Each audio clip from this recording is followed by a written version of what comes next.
আবু সাঈদ নামে এই ছেলেটা শহীদ হয়নি, ও নিজে আত্মহত্যা করেছে।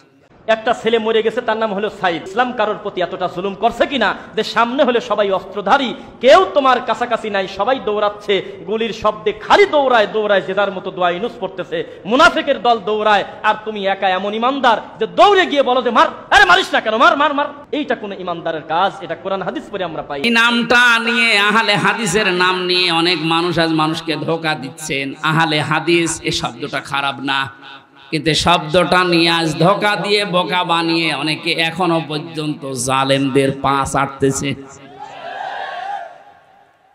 কালকের বক্তব্য ছিল একজনের রফিক নামে, আমি নাম নিয়েছি এই কারণে চেনার জন্য। লোকটা জানাচ্ছে এখন জনগণকে আবু সাঈদ নামে এই ছেলেটা শহীদ হয়নি, ও নিজে আত্মহত্যা করেছে। বিশ্বনবী কোরআন হাদিসের ভেতরে তিনি স্পষ্টভাবে জানিয়েছেন, কেউ যদি দেওয়াল চাপা পড়ে মারা যায় সে শহীদের মর্যাদা পায়, পানিতে ডুবে মারা যায় শহীদের মর্যাদা পায়। এ কথা কি নতুন শুনছেন? বলেন। আগুনে পড়ে যদি কেউ মারা যায় সে যদি শহীদের মর্যাদা পায়, অ্যাক্সিডেন্ট করে মরলে যদি শাহাদাতের মর্যাদা পায়, এই পৃথিবীর ময়দানে জালেমদের জুলুমের সামনে মোকাবেলা করতে গিয়ে নিজের জীবনটা যে দিয়ে দিল, তাকে আপনি শহীদ বলতে আপনার অসুবিধা লাগে কোন জায়গায় বলেন তো দেখি?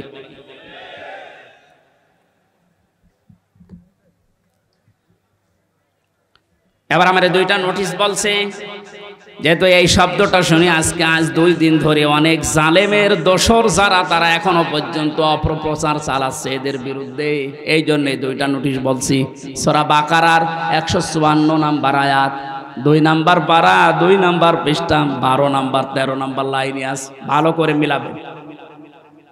আল্লাহ পাক বলেন, ওয়ালা তাকুলু লিমান ইয়ুকতালু ফি সাবিলিল্লাহি আমওয়াত বাল আহইয়াউ ওয়ালাকিন লা তাশউরুন।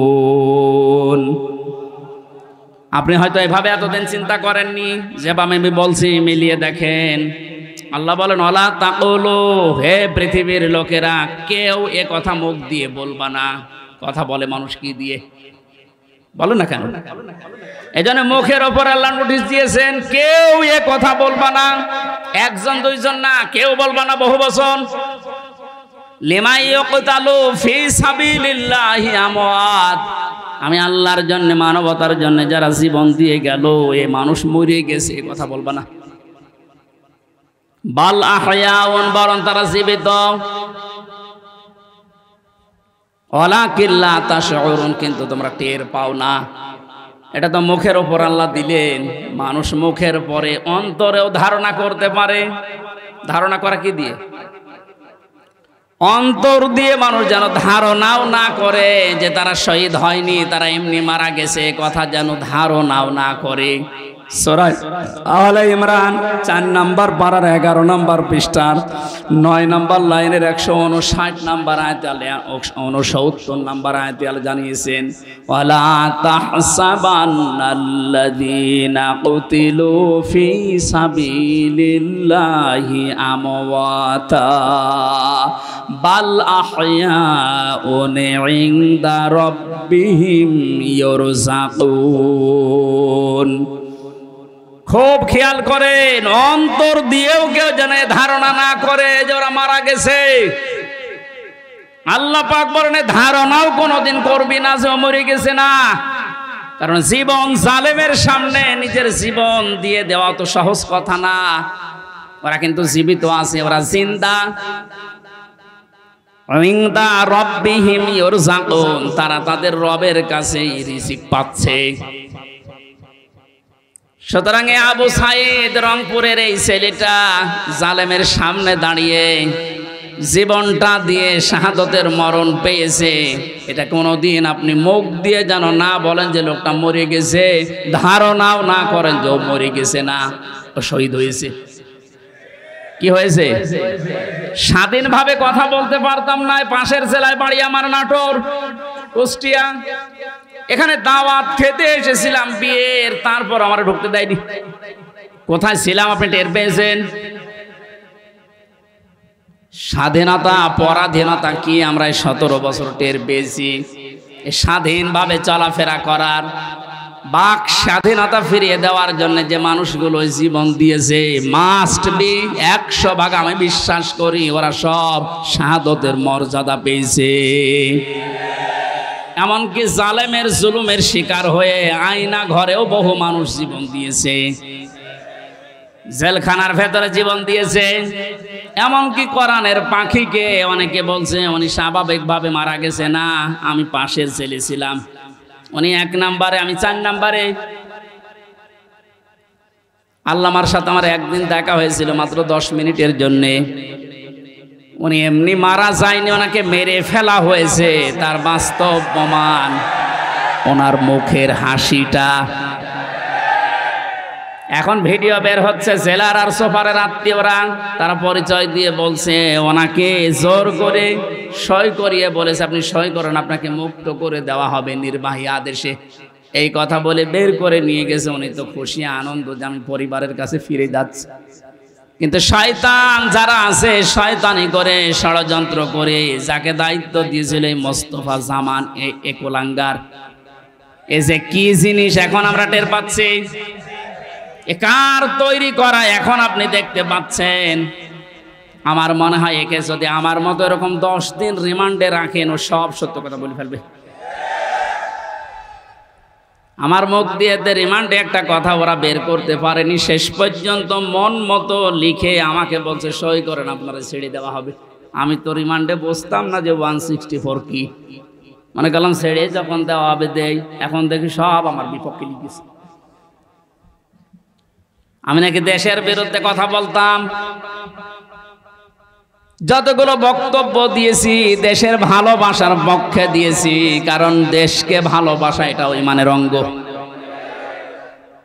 আরে মানুষগুলো এটা আমাকে বলে কয়ে নিয়েছে যে বলেন আপনি যে আপনাকে এ দেশের কিছু মানুষ টাকা পয়সা দিয়ে ব্যবহার করে যে আপনি দেশের বিরুদ্ধে, এই সরকারের বিরুদ্ধে, তাহলে আপনাকে ছেড়ে দেব।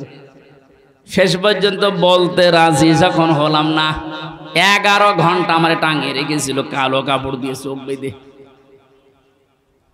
নিজেরা বলা করতো হুজুর আপনি নির্দোষ আমরা জানি, কিন্তু আপনাকে কথা বলা লাগবে।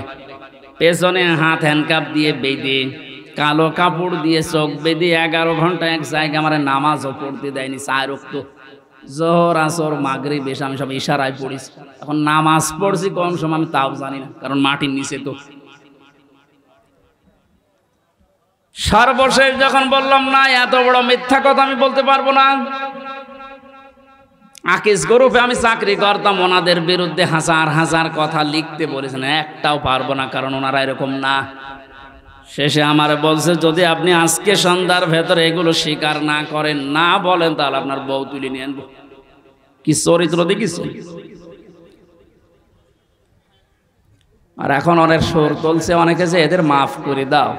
এই জালেমদের মাফ করা মানে মাজলুমের উপরে অবিচার করা।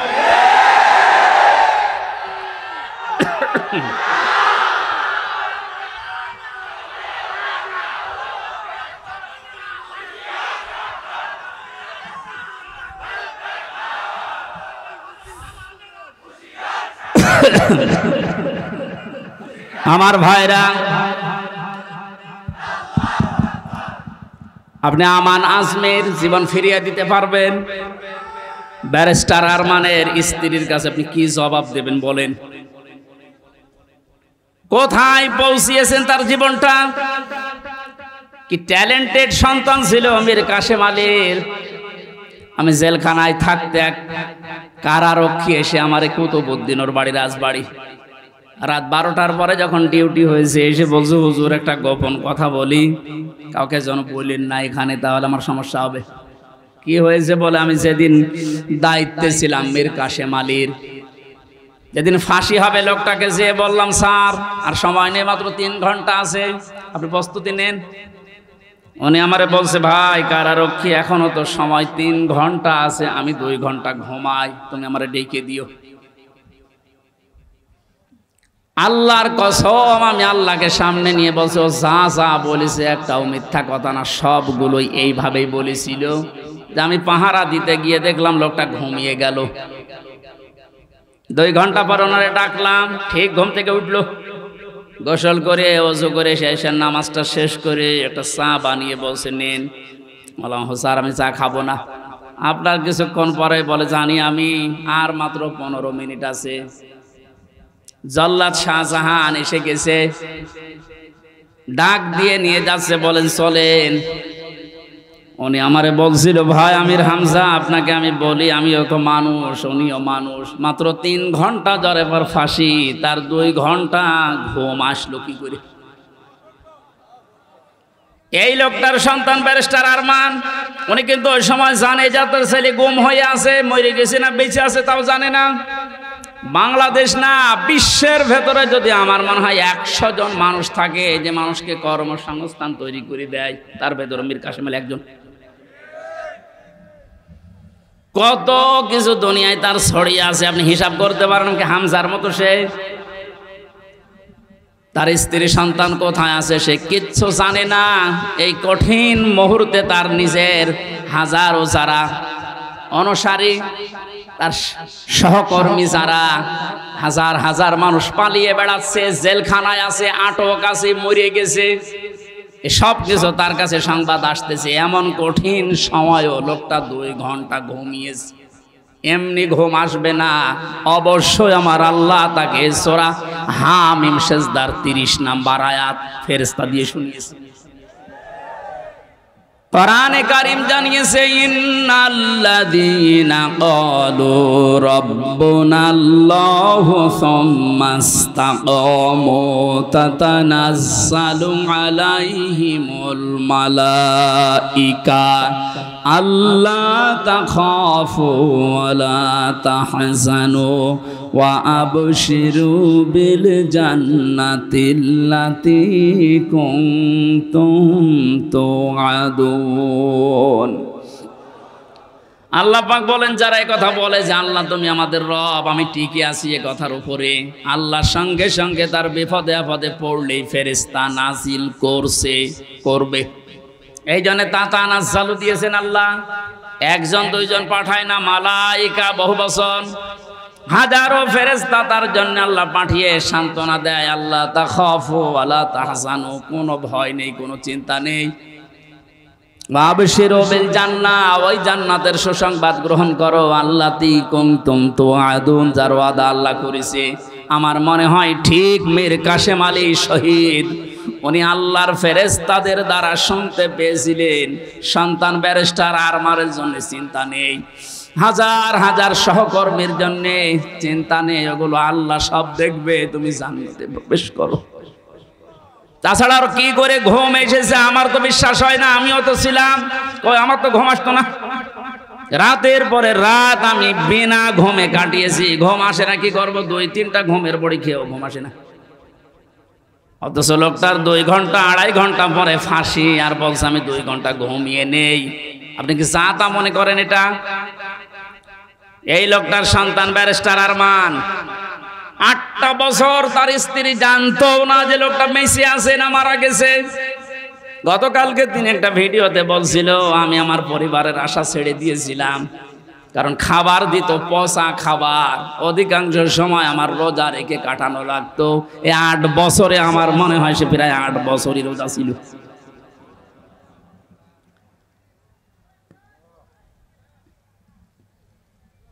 কোথায় পৌঁছিয়েছে তারা এই মানুষগুলো? আর উল্টা পাল্টা এখনো পর্যন্ত অনেক জালেমের দোসররা ধারণা করে যাচ্ছে যে কি করেছি যে আমাদের দেশ থেকে তাড়িয়ে দিল। কি করেছেন আপনি টের পাচ্ছেন না? আপনি যদি কিছু না করেন আপনার শুধু আইনা ঘরের কারণে ফাঁসি হওয়া দরকার। মানবতার সাথে যেটা কত বড় মারাত্মক অপরাধ আপনি টের পাচ্ছেন না এখনো? যারা ছিল তাদেরকে একটু জিজ্ঞাসা করেন। ব্যারিস্টার ব্রিগেডিয়ার আমান আজমি ভাই শেষ পর্যন্ত এ কান্না জড়িত কণ্ঠে বলেছে যে আমি সূর্যের আলো কি এই 10-12 বছর দেখি নাই। এদিকে 1.5 হাত, ওদিকে 1.5 হাত। আমার যে মাটির নিচে ছিলাম ওখানে তাও তো এদিকে 3.5 হাত, এদিকে 2.5 হাত ছিল, আর ওনার আরো ছোট। এরপরও জালেমদের পক্ষে আপনি সাফাই গান, জালেমদের পক্ষে কথা বলেন। আপনি মানুষ, আপনারও বিবেক মরে গেছে। মজলুম অবস্থায় এখনো আছে, এখনো পর্যন্ত অসুস্থ, আমার শরীর এখনো স্বাভাবিক হয়নি, এখনো মুসাফির অবস্থায় আছে। দোয়া করছে আল্লাহ কিয়ামতের আগে কোন জালেম যেন এই দেশে আর ফিরে আসতে না পারে। আমরা যারা আছি এই দেশে এখন, আমাদের আলেমদের উচিত হবে নবীরা রসুলরা তাদের যে পরিচয়গুলো আল্লাহ তুলে ধরেছিলেন, নবীর কাজ কি, রসুলের কাজ কি, এই পরিচয়গুলো আমরা এখন জনগণের সামনে তুলে ধরবো। তাদের কর্মসূচি 6টা। কয়টা? আইহাল্লু লাহুমুত তাজ্জিবাত, তারা হালাল করত পবিত্র জিনিস। আজ বাংলাদেশে হালাল করা লাগবে পবিত্র জিনিসগুলো, আর হারাম করত তারা অবৈধ জিনিসগুলো। বাংলাদেশে এখন প্রত্যেকটা সেক্টরে এখনো পর্যন্ত হারাম জিনিস জিয়ে রাখা হয়েছে। এই এদিকে তাকান, যারা দায়িত্বে আছেন, অন্তর্বর্তীকালীন সরকার থেকে শুরু করে যারা এখন দায়িত্বে আছেন, এই মুহূর্তে আপনাদের জালেমদের সহযোগী যতগুলো ছিল প্রত্যেককেই ইমিডিয়েটলি এখনই ওদেরকে বহিষ্কার করা লাগবে। এটা সংস্কার যেহেতু চলছে, নবীদের কর্মসূচি 6টা ছিল, তার 2য় নম্বর এটা হালালকে হালাল বলে বৈধ জায়গায় দিয়ে দেন। এই 17 বছর যারা বৈধ চাকরিতে উন্নতি পায়নি তাদের কাজ উন্নতির ওই জায়গায় দেওয়া লাগবে, আর যারা অবৈধভাবে আন্দাজে চেয়ারের পর চেয়ার পেয়েছে তাদেরকে নিচে নামানো লাগবে। ইসলামী ব্যাংক থেকে শুরু করে বাংলাদেশের যত ব্যাংকিং ব্যবস্থা, বিচার ব্যবস্থা, প্রশাসন, ব্যবসা, প্রত্যেকটি দিক আর বিভাগে যেহেতু সংস্কার আরম্ভ হয়েছে, এই সংস্কার ইমিডিয়েটলি কয়েকদিনের ভেতরেই করা লাগবে। এখনো পর্যন্ত এই হারাম খোর যারা, এদের এই অভ্যাস এখনো যাবে না। বলছেন না হুজুর দোয়া করেন, নূহ নবীর চাই থেকে আমি বড় হয়ে গেছি। নূহ নবী দোয়া করেছিলেন না? কি বলেছিলেন? লা তাযারা আলাল আরদি মিনাল কাফিরিনা দাজ্জারা ইন্নাকা ইন তাযারহুম ইউদিল্লু ইবাদাকা ওয়ালা ইয়ালিদু ইল্লা ফাজিরান কাফারা। হে আল্লাহ, বহু চেষ্টা করেছি এদের পেছনে, 950 বছর দাওয়াত দিয়েছি। এদের যে চরিত্র, এদের আন্ডা বাচ্চা পর্যন্ত যেন জমিনে একটাও না থাকে, কারণ যেটা থাকবে ওর পেট থেকে যেটা আসবে ওইটাও হবে এরকম হারাম। এই জন্য জুলুমের পুনরাবৃত্তি আমরা আর দেখতে চাই না। এটা মারাত্মক একটা অপরাধ, সবচাইতে বড় অপরাধ এই গুম। এটা মানুষকে আপনি মেরে ফেলতে পারতেন, সংবাদ দিতেন যে লোকটা মরে গেছে। দেরাওয়ার ভাইয়ের সন্তানের সাথে নাটোরে যা করেছে আপনি কি জবাব দেবেন বলেন তো? মেরে লোকটাকে ঘরের ভেতরে আপনি আটকিয়ে রাখলেন, পরের দিন জানতে পেরেছে জনগণ, এটাও মোবাইল ট্যাগ করে যে অমুক জায়গায় মরে পড়ে আছে। এই বিশ্বাসঘাতক এই জালেমকে যদি এখন নাটোরবাসী মাফ করে দেয়, তো কি জবাব দেবেন আপনি আল্লাহর কাছে আর এই দেলাওয়ারের কাছে? বলেন, আপনার ছেলেটা যদি হয়তো আপনি টের পেতেন। আমি একটু টের পেয়েছি, তাই আমার মুখ দিয়ে বরদোয়া চলে আসছে। আমার মেয়েটা আমাকে আজ পর্যন্ত চেনে না। 3টা বছর আমার যোগাযোগ বিচ্ছিন্ন রেখে দিয়েছিল শয়তানরা। ওরে আমি 8-9 মাস রেখে গিয়েছিলাম, এখনো তো বয়স 4 বছর। আমার এখনো পর্যন্ত আমার কাছেও আসে না, আমার ডাকেও না, আমার কাছে আসে না। কারণ হচ্ছে মনে করো বিভিন্ন হুজুর আসতো, ওই রকম একজন হুজুর। আমি জেলখানা থেকে যেদিন বের হয়ে বাড়িতে গেলাম, আমার বছর হুজুর আমাদের বাড়ি চলো না। আপনি হাসতেছেন, আমার মনের ভেতরে কত দুঃখ জানেন। আমার নিজের মেয়ে আমার চেনে না। যে জালেমদের কারণে, জুলুমের শিকার হওয়ার কারণে ওদেরকেও যেন ওদের বংশধররা না চেনে। বলে মাফ করে দেন। মাফ আপনি এই জায়গায় থাকলে আপনার মুখ দিয়ে মাফ বের হইতো না। কিসের মাফ? সংস্কার যখন চলছে, নবীদের কর্মসূচি 6টা, এই 6টার ভেতরে 1 নম্বরে এইটা যে হালাল জিনিসকে হালাল জায়গায় নিয়ে এসে বৈধতা দান করেন। সুতরাং এই মুহূর্তে বাংলাদেশের সবচাইতে বড় কাজ হবে, যারা এতদিন পর্যন্ত জুলুমের শিকার হয়ে ওই জায়গায় যেতে পারেনি, ব্যাংকিং ব্যবস্থা বলেন, বিচার ব্যবস্থা বলেন, প্রশাসন বলেন, ব্যবসা বলেন, আজ ওদেরকে ওই জায়গাগুলোয় পৌঁছিয়ে দেওয়া লাগবে। আর হারাম কাজ যেগুলো হারাম হিসাবে হারাম ঘোষণা দেওয়া লাগবে। হারাম এ দেশে নেই। এই কথা বলেন না কেন? বহু অবৈধ জিনিস অলরেডি বন্ধ হয়ে গেছে, সামনে আরো বন্ধ হবে ইনশাআল্লাহ। কোরআনে কারীম থেকে আবার বলছে,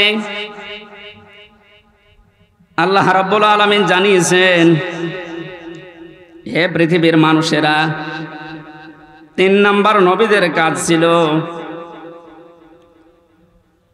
সৎ কাজে আদেশ করবে, তারা অসৎ কাজে বাধা দেবে। আজ বাংলাদেশ জামাতে ইসলামীর সর্বোচ্চ দায়িত্বে যিনি আছেন ডাক্তার শফিকুর রহমানের দিকে আপনি তাকান। 4টা দিন এই লোকটার সাথে আমি এক ঘরে ছিলাম, কাশিমপুর কারাগারে। এটা মানুষ বলা যায় না, আমার মনে এটা ফেরেশতা। তার যে ঈমান কোন পর্যায়ে আপনি তার সাথে না মিশলে বুঝবেন না। মনে করছেন জামাত ইসলাম, না, কিসের জামাত, সে জামাতের ঊর্ধ্বে। লোকটাকে আমি একদিন বলছি, স্যার আমি তো 3 বছর আছি, আমিও যোগাযোগ বিচ্ছিন্ন, ওইভাবে বলতে পারি না, আমারে দেয় না। আমার আর মাওলানা মামুনুল হককে মোবাইল দিত না, অন্য সবাইকে দেয়, আমাদের দেয় না। হেফাজতের আরো যারা আলেম ছিল তাদের দিত না। ওনাকে দেওয়ার পরেই দেখলাম 4 তলায় দিয়েছে। দেখা করতে যেয়ে বললাম, স্যার এখানে একটা উপায় আছে, আপনি যদি অনুমতি দেন তাহলে আপনাকে কারারক্ষীদের মাধ্যমে একটা কায়দা করে মোবাইল এনে দিই, ছোট মোবাইল, আপনি কথা বলতে পারবেন চুরি করে। কি বললে? কার সাথে কথা বলবো? অথচ তার ছেলেটাও পাশের জেলে আছে, তার ছেলেও ডাক্তার, পাশের এক বিল্ডিং পরে তার ছেলে জেল খাটতেছে। কি হিন্দাল সার্কিয়া, কি শয়তানি নাম, উল্টাপাল্টা নাম দিয়ে মামলা করছে। তার স্ত্রী অসুস্থ হয়ে পড়ে আছে, সে যে একটু খবর নেওয়ার জন্যে, না কার সাথে কথা বলবো, আমার বলছে, হামজা আমি সবাইকে, আমার দল সহ সবাইকে আমি আল্লাহর কাছে দিয়ে এসেছি। এই কঠিন মুহূর্তে এই কথা মুখ দিয়ে বের হওয়া, আপনি মনে করছেন এ আর কি? আপনি জায়গা মতো জানতো আপনার মুখ দিয়ে কথা বের হয় কিনা? 5 তারিখের পর থেকে এই লোকটার যে উদ্যোগ দেখতে পাচ্ছি, আজ আমরা সারা বাংলাদেশ সহ যে অ্যাক্টিভিটিস, যে কাজগুলো, সৎ কাজের আদেশ, অসৎ কাজে বাধা দেওয়ার জন্য যে ভূমিকাগুলো পালন করছে, আমার মনে হয় এভাবে যদি আল্লাহ চালায়, কিছুদিনের ভেতরে এটা আমরা দেখতে পাই। এখন অলরেডি শুরু হয়ে গেছে। আল্লাহর দিনের ভেতরে মানুষ এখন দলে দলে পালে পালে প্রবেশ করছে, তাদের অন্তত বিবেক একটু জাগ্রত আছে। আজ বহু শিক্ষিত মানুষ, আমি কথা বলি তো মাঝে মাঝে, দেখি না, বলছে আর কি করব, জীবনটা নষ্ট করে ফেলেছে জালেমের কথা শুনে, বাকি জীবনটা অন্তত ইসলামের কাছে দিয়ে আখেরাতটা তৈরি করে। যেহেতু কোরআনে কারিমের ঘোষণা এইটা, হে নবী যখন আসবে আল্লাহর সাহায্য, তখন আপনি বিজয় দেখতে পাবেন, আর বিজয় আসবে, দলে দলে মানুষ ইসলামে প্রবেশ করবে। এটা এখন দেখতে বাকি আছে। শুরু হয়ে গেছে অলরেডি। 20% মানুষ এই দেশে দিন কায়েম হোক এটা চাইতো, কিন্তু এই 5 তারিখের পর থেকে আজকে 19 তারিখ, মাত্র এই কয়দিনে জরিপ পেলাম, অলরেডি 35% মানুষ এই দেশে এখন চাচ্ছে যে দিন এই দেশে কায়েম হোক। এভাবে চলতে থাক, দেখবেন 51% পার হয়ে যাবে অন্তত কিছুদিনের ভেতরে। আর 51% হয়ে গেলে দেশে ইসলাম কায়েম করা কোনো দাদা ঠেকাতে পারবে না। আমরা ওইটা দেখার আশায় আছি। কথা বলেন। নবীজির কর্মসূচি, আমি এক একটা শব্দের ভেতরে লক্ষ লক্ষ কথা, আমি এত ব্যাখ্যা করতে গেলে এই যে গলা বসে যাচ্ছে, মাইকটা আমার মন মতো হয়নি। 2 নম্বর প্রচন্ড গরম, তো ভেতরে ঘেমে ঘাম গায়ে বসে যাচ্ছে, এই জন্য গলা বসে যাচ্ছে। বোঝা নামিয়ে দেবে, এটা নবীদের কর্মসূচির ভেতরে ছিল। বোঝা নামিয়ে দেয়নি আল্লাহ। এরপরে ছিল বন্দিত্ব অপসারণ করা। বন্দিত্ব অপসারণও চলছে আজ। আমার যা বিশ্বাস, এই দেশে যারা স্বাধীনতা চায়, যারা এই দেশে মানুষের মত প্রকাশের স্বাধীনতা একেবারে সব জায়গায় দিতে চায়, যে সবাই সবার মন মতো চলবা, একটা মানুষও যদি এই দেশে জন্মগ্রহণ করে, সে এই দেশের বৈধ নাগরিক। জামাতে ইসলামী বাংলাদেশের কেন্দ্রীয় আমির যিনি ডাক্তার শফিকুর রহমান ঘোষণা অলরেডি দিয়ে দিয়েছে, এই দেশে আমরা সবাই এক পরিবার। সুতরাং জালেম যারা বাইরে চলে গেছে, জালেমরা যেন কিয়ামতের আগে আর না আসে। বলেন, সবাই যেহেতু আমরা এক পরিবার, একটা পরিবার যেভাবে থাকে, আমরা এদেশে এখন ওইভাবে থাকতে চাই। রাষ্ট্র সংস্কার অলরেডি চলছে। বন্দিত্ব যারা ছিল এখন তাদেরকে মুক্ত করার এই সংস্কারও চলছে। বিনা কারণে যারা বিনা বিচারে আটক অবস্থায় ছিল আল্লাহ যেন এটাও তাড়াতাড়ি খুব দ্রুত করে দেন, বলেন আমিন। নবীদের এখান থেকে আমরা যারা উম্মত তাদের 4টা কাজ এই মুহূর্ত থেকে শুরু করা লাগবে। 1 নম্বরে আল্লাযিনা আমানু, যারা ঈমান আনার দরকার আমাদের এখন। ঈমান এখন বলেন আমার ঈমান নেই মানে আমি মুসলমানের ঘরের সন্তান, আমার বাবা ঈমান, ঈমানদার দাদা ঈমানদার, আমিও ঈমানদার না। ঈমানদারের প্রকাশ হচ্ছে আল্লাহর কোরআনে যে নিয়ম নীতিগুলো আছে ওইগুলো বাস্তব বিশ্বাস করে দেখানো।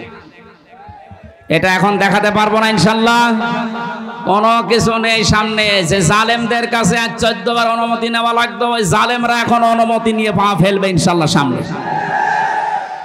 গতকালকে গিয়েছিলাম ফরিদপুরে, মাসখানেক আগেও ছিল আমার মাহফিল ওই গ্রামে, অথচ জালেমদের 14 জায়গায় অনুমতি নিয়ে আমার উঠতে দেয়নি, বলে না ওনারা বাদ দিয়ে। অথচ গতকালকে যাওয়ার পরে সভাপতি আমার বলছে হুজুর যে জালেমগুলো বাধা দিয়েছিল ওরা এখন বলছে হুজুরকে এবারে এনে দিন। দিন পাল্টে অলরেডি গেছে, এদিন বদল যখন শুরু হয়েছে, সংস্কার চলছে। যেখানে যেখানে জুলুম অত্যাচার, ছাত্র ভাইরা যারা আছে ঐক্যবদ্ধ হয়ে এই জুলুমের অবসান ঘটানোই লাগবে ইনশাআল্লাহ। বহু ব্রিজ এই দেশে আছে যেখানে ফেরেশতারা মনে হয় টোল নিত। আমার কুষ্টিয়ার এই যে মেহেদি রমি ব্রিজের যে টোল এক শয়তান নাকি আদায় করত, 5 তারিখে স্বাধীন হওয়ার পরে বিকালে ওটা উড়িয়ে দিয়েছে, এখন সবাই খুশি। এরকম বহু জায়গায় অবৈধভাবে যারা টোল তুলতো, এই টোলগুলো যেন সব ভেঙ্গে গড়িয়ে মাটির সাথে মিশিয়ে দেওয়া হয়। আমাদের ঈমান তাহলে 2 নম্বরে নবীদেরকে সাহায্য করা। নবী যেহেতু নেই, নবীর উত্তরাধিকারী এখন যারা, নবীর অনুসারী এখন যারা কাজকর্ম চালাচ্ছে ইসলাম এই দেশে নিয়ে আসার জন্য, তাদের সাহায্য করা আমাদের কর্মসূচির ভেতরে নিয়ে আসতে হবে। আমি এটা বানিয়ে বলছি, সূরা আরাফের 157 নম্বর আয়াত আপনি বাড়ি যেয়ে তাফসীর আকারে পড়েন, এইটা পাবেন। 3 নম্বরে তাদের সাহাচর্যে যাওয়া লাগবে। সুতরাং আজ যারা এই দেশে একামতে দিনের দায়িত্ব পালন করছে, আপনি তাদের সাহাচর্যে যান, দেখেন তাদের অ্যাক্টিভিটিস, তাদের কর্ম, তাদের চরিত্র কি, এগুলো দেখে যদি আপনার ভালো লাগে আপনি তাদের সাহায্য করেন। 4 নম্বরে তাদের সাহায্য শুধু করবেন না, এদের ওপরে যে নূর আল্লাহ নাজিল করেছে নবীদের ওপরে, এই নূর মানে কোরআন শরীফ, এই নূরের বাস্তবায়ন যেন হয়। এই নূর দেখে দেখে সামনে আমাদের পথ চলা লাগবে। আল্লাহ এই 13টা জিনিস আমাদের জীবনে যেন এনে দেন, বলেন আমিন। আমি আমার এই ছোট্ট ঈমান থেকে এবং ছোট্ট জীবন থেকে যেটা দেখলাম, বাংলাদেশে যারা একামতে দিনের দায়িত্ব পালন করছে এবং সামনে করবে, আমি গ্যারান্টি দিতে পারি এ মানুষগুলোর ভেতরে যদি 4 আনা দুর্নীতি কোনোদিন পান, তাহলে আপনি সঙ্গে সঙ্গে আস্তাগফিরুল্লাহ বলে মুখ ফিরিয়ে চলে আসবেন। আমার বিশ্বাস, আমি যা পেয়েছি, যা দেখেছি, 4 আনা দুর্নীতি এদের ভেতরে পাবেন না। এই জন্য অনেক নাস্তিক পর্যন্ত আজ বলতে বাধ্য হচ্ছে, এরা যদি 5টা বছর চালাতে পারে এই দেশে শান্তি কাকে বলে আপনি দেখতে পারবেন। আল্লাহ তুমি তোমার কোরআনে কারিম এই দেশে কায়েম করে দাও, এটা আমরা দেখতে চাই। আল্লাহুম্মা আমিন। লা ইলাহা ইল্লা আনতা সুবহানাক ইন্নী কুনতু মিনাজ জালিমিন। রব্বানা যালামনা আনফুসানা ওয়া ইল্লাম তাগফির লানা ওয়া তারহামনা লানাকুনান্না মিনাল খাসিরিন। রব্বুল আলামিন, সারা জীবন অপরাধ করে জীবনটা নষ্ট করে ফেলেছি। হাত ওঠায় কথা বলবো ভয় করে, লজ্জা করে। যেহেতু তুমি স্বাধীনতা আমাদের এনে দিয়েছো, এ দেশটা তুমি মুক্তভাবে কথা বলার পরিবেশ দিয়েছো, আল্লাহ তাআলা তোমার আইনগুলো এ দেশে মুক্ত করে দাও। চর্ম চোখে যেন দেখতে পারি তোমার কোরআন দিয়ে এই দেশটা চলছে। আল্লাহ কোরআনের এই আয়োজনে যারা আঞ্জাম দিল, এই মানুষগুলোকে কবুল করো। নূহ নবীর মতো আমরাও দোয়া করছি, লা তাদার আলাল আরদি মিনাল কাফিরিনা দাজ্জারা। শহীদ আল্লামা দেলাওয়ার হোসেন সাইদি সহ যত মানুষ দ্বীনের জন্য তোমাকে রব বলে টিকে থাকার জন্য ফাঁসির দড়ি গলায় নিয়ে শহীদ হয়ে জীবনটা দিয়ে গেল, আল্লাহ তাদের শাহাদাতের সর্বোচ্চ মাকাম দান করো। যে ছাত্র ভাইরা, ছাত্র বোনেরা, আল্লাহ তাআলা এই দেশটাকে জালেমের কবল থেকে মুক্ত করে স্বাধীনভাবে আমাদেরকে চলাফেরার সুযোগ করে দিয়ে গেল, তাদের জীবনটা তুমি শাহাদাতের সর্বোচ্চ মাকামে নিয়ে যাও। শহীদ আবু সাইদ ভাই, শহীদ মুগ্ধ ভাই সহ, শহীদ আবু রায়হান সহ, আমি নাম না জানা 14 জন মানুষ আমার সামনেই কুষ্টিয়া থেকে বিদায় নিয়ে গেল 5 তারিখে। যত মানুষ সারা বাংলাদেশে বিদায় নিয়েছি, আল্লাহ এদেরকে তুমি জান্নাত দিয়ে দাও।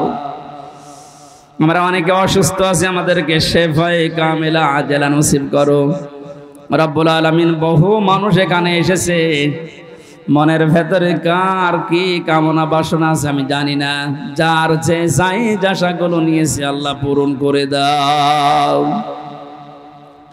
বড় স্বপ্ন দেখি আল্লাহ দেশটাকে নিয়ে, বড় স্বাদ জাগে তোমার কোরআনের আইন দিয়ে দেশটা চলছে, এটা দেখার।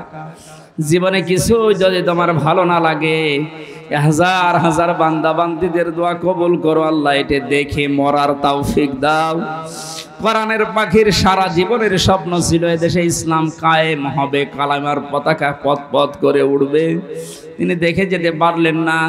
আল্লাহ তুমি আমাদের চর্ম চোখে এটা দেখার তৌফিক দিয়ে দাও। আল্লাহুম্মা গফিরলি ওয়ারহামনি ওয়াহদিনি ওয়াফিনি ওয়ারযুকনি ইয়া রাব্বাল আলামিন। নাটোরের সন্তান আল্লাহ তাআলা অধ্যাপক দেলাওয়ার ভাই তার সন্তানটাকে হারিয়েছে, যেই জালেমের কারণে তার সন্তানটা বিদায় নিও আল্লাহ তুমি জালেমকে ছাড় দিও না, তার সন্তানকে শাহাদত হিসাবে কবুল করে নাও। মাহফিলের যত অতিথি এসেছি আল্লাহ কোরআনের এই খাদেমদেরকে তুমি কবুল করো, মা বোনদেরকে তুমি পর্দায় থাকার তৌফিক দাও। এলাকায় মাটির নিচে যত মানুষ ঘুমিয়ে আছে কোরআনের ইজ্জতে মাফ করে দাও। আগামীতে এই অনুষ্ঠানটা কোরআনের প্রচারের জন্য বিশাল আকারে কবুল করো। কখন কার কাছে আজরাইল আসে জানি না। রব্বুল আলামিন আবার বলছি তুমি জালেমদেরকে আর এই দেশে প্রতিষ্ঠা দিও না। আজরাইলকে দেখেই যেন বলতে পারি লা ইলাহা ইল্লাল্লাহ মুহাম্মাদুর রাসূলুল্লাহ। আসসালামু আলাইকুম।